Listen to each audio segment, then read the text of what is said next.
Today we're going to do a chicken parmigiana. So in one of our previous lessons what we did was some blanching, and we did our very own tomato paste. We did our tomato paste with some of our fresh herbs from our garden. We blanched our tomatoes, we put some leeks in there, some salt in there, and some garlic in there. So we've actually already cooked this and it's literally just ready to go. What you need to do is to have a tray, and on that tray we're going to put our cooked schnitzel and our piece of cheese. You need to have, I like to use baking paper, and on the baking paper I put the flour and the breadcrumbs. You're going to start by getting your chicken fillets nice and flat. I'm using my scrap bowl. I've got a presentation plate here ready for my last display. So I'm just working down at this moment the last of my mise en place so that I'm ready to go. So I'm going to use a lovely nice big leaf. If I can rip it off.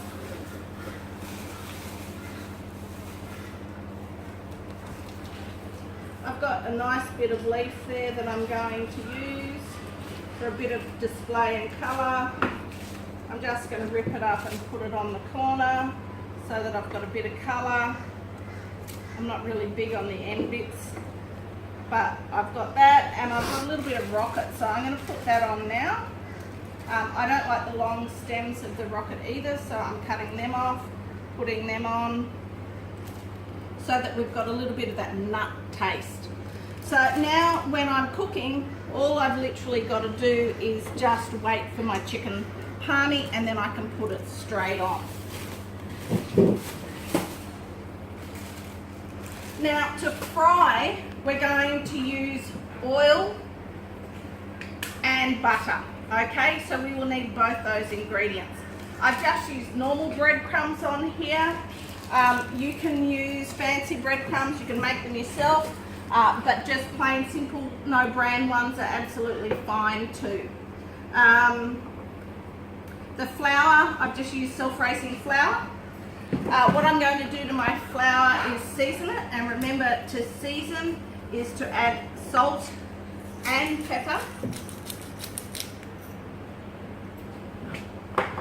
So once I've done that, I'm just going to move it about so that I don't have to use my fingers.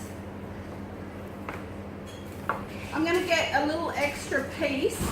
I'll just move this along now. I'm going to get a little extra piece of baking paper, and that's what I'm going to use to make my chicken steaks. And then finally, the last thing I have to do is my egg. And then I've literally got my production line ready.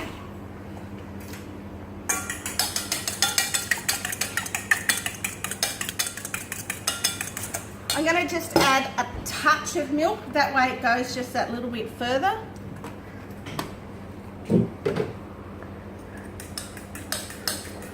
Really nice and crummy, you can just use egg. So now I've actually got my system in place.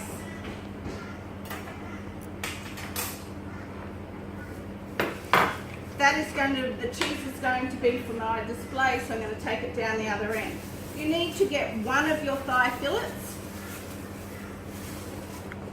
and I like to not use my fingers with some of the protein. Okay, I've got my thigh fillet there.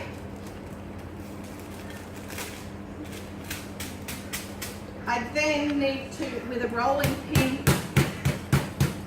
start to bash it out a bit. And you need to do it both ways.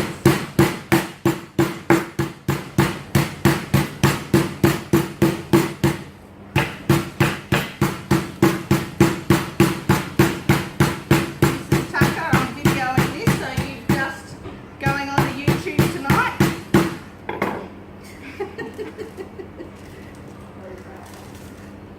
So you can see I'm starting to thin out my chicken fillet.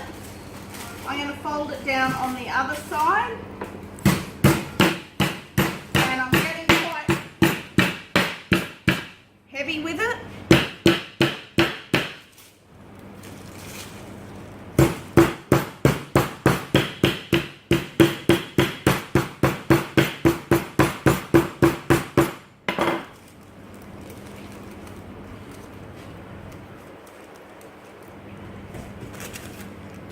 I've made that into quite a thigh fillet. Now, it's your choice how thin you want to make it.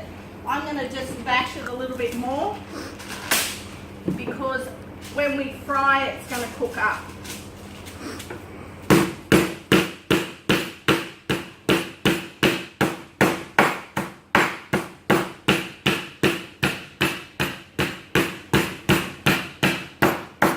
You can use a meat tenderizer, but I find if you use a meat tenderizer, what tends to happen is you get big chunks in your chicken. Whereas if you do it this way, it doesn't.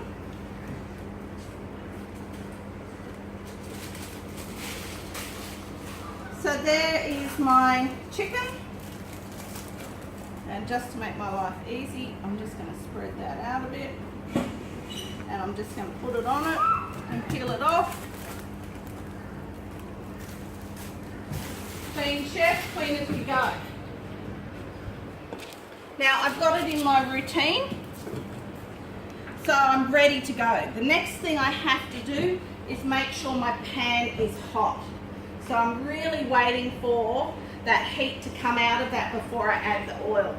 I've also got my tray lined so that the minute that my chicken is actually done, I can put it on my tray, put my cheese under the griller, and then do my tomato sauce. Could we just have that zapped in the microwave for a minute, please? Or just make sure it's warm. So we've used our own tomato sauce. Obviously, if you're cooking at home, you can buy a salsa. You can use a combination of tin tomatoes, anything like that to make your flavour. I know ours doesn't look as red, but I'm hoping you'll see the flavour that will actually come out when you have a taste of it. So I've got my flour there. I like to use the paper because the paper helps me to keep myself clean. I only use this part of my hand because then I can keep the rest of my fingers clean. And I'm going to turn it over and see how I can throw that onto it. But I've still got this whole hand clean and I've got this side clean. So now what I'm going to do is I'm going to put it in my bowl. As I put it into my bowl, I'm taking it from one side and wiping it off with the other side, wiping it off with the other side, then putting it in and doing the same thing, wiping it off with the other side. I'm then going to do exactly the same process with my crumbs. You can see I've missed a bit there. I'm just going to add my fingers to that, but I've still got that. And in this hand is the hand that I use to do the crumb. And that way I'm keeping it, my fingers separated.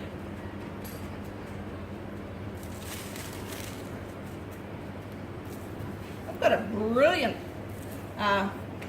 video here. Okay, so once I've done that, that's called a first process. If you want to make really, really crunchy, crummy skin, you do it a second time. Don't do the flour, but you do the egg. So you put it in, again, scrape it off. Oops, scrape it off that side, turn it over, and do the second side. And that gives us what's called a double layer. Wipe off the excess egg. Might have to put a bit more crumb out here and put that into the crumb. Now, the process that we're learning today is a fat-based cookery method of frying, and we're going to use the combination of oil and butter. The reason we do that is because we love the taste of butter, but when we cook butter on its own, it burns. So by actually putting the oil in there, we'll actually put the butter in at the last minute and then the butter won't burn. So you'll see that there's my schnitzel all ready to go, looking nice. I can be a clean chef, clean as I go. Look at this process.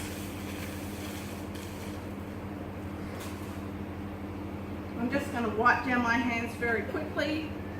Again, clean chef, clean as I go. Look, my workstation is getting ready. I've finished with that egg for now. So I'm going to put that over there. And now we're going to start on the frying. I'm going to make sure that my pan is hot enough. If my pan is not hot enough, it will stick to the bottom. And the last thing we all want is our crumb to remain on the bottom. Hopefully I can prove myself right. So again, I need to be ready and prepared for what's about to happen. I'm going to open my butter and I'm going to have a section of butter ready to just pop in. I don't want my butter to burn, so I'm going to work quite quickly. The butter will give me the nuttiness and the flavour in the breadcrumbs that I want. Now I can feel that that pot, that fry pan, has got heat on the bottom of my hand. So I'm going to put in a nice good slurp. And you can see that oil ready to go. See how it's all separating? The heat is on it. I'm going to put my butter. I'm going to help my butter around. Maybe a bit too much oil there, but once we turn it over, I'm using my fingers and I'm placing it down. Now, I'm only turning once. I do not need to turn it again because it is chicken. So I need to make sure, I can maybe turn that down to about 5 now. But what I'm going to do is I've got some tongs and I've got an egg flip. I'm actually not turning it until I know that underneath is the colour I want it to see. Nice brown golden.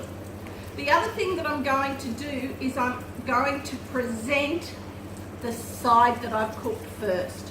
You always use the side that you cooked first because you can see that the oil around the side here is starting to change colour. Okay, so that first side we cook is always our presentation side. Can you see that my schnitzel is not sticking? Also. And by using a high heat, what we're ensuring is that we are searing and not stewing. Oops, hang on. How good did that look, guys? Okay, so I can actually now put some of my cheese on. Oops.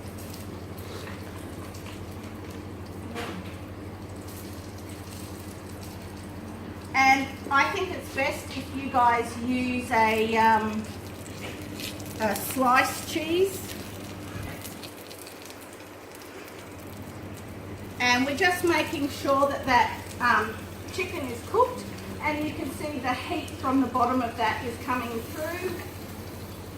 You'll be able to cook your 2 fillets in one fry pan, and I suggest that you actually work in a team and do the first 2 together and then the second. Now I can smell that. Can you see that that's starting to burn? That's when we need to definitely take it off because the underneath is cooking too much.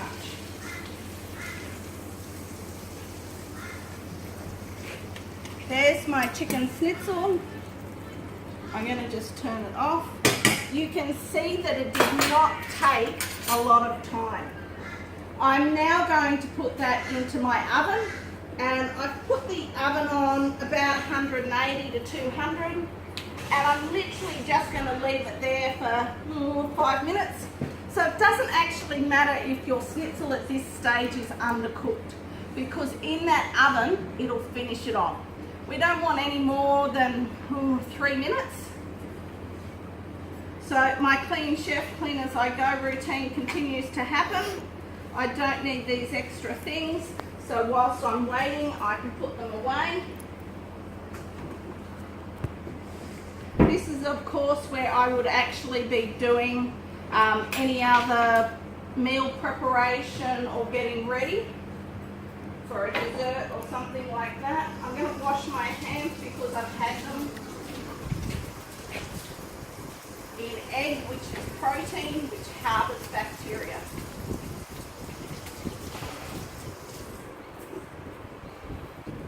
Excellent.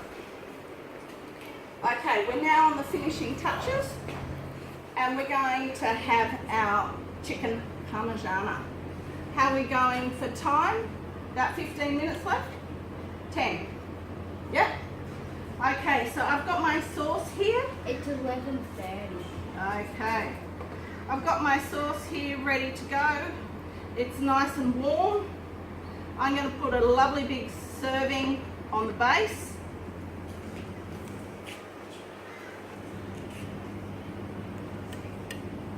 Schnitzel. Remember, opening, counting to 5.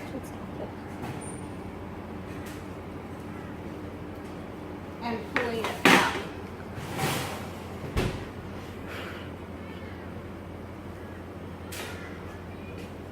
I'll just move this so that we've got a little bit more room.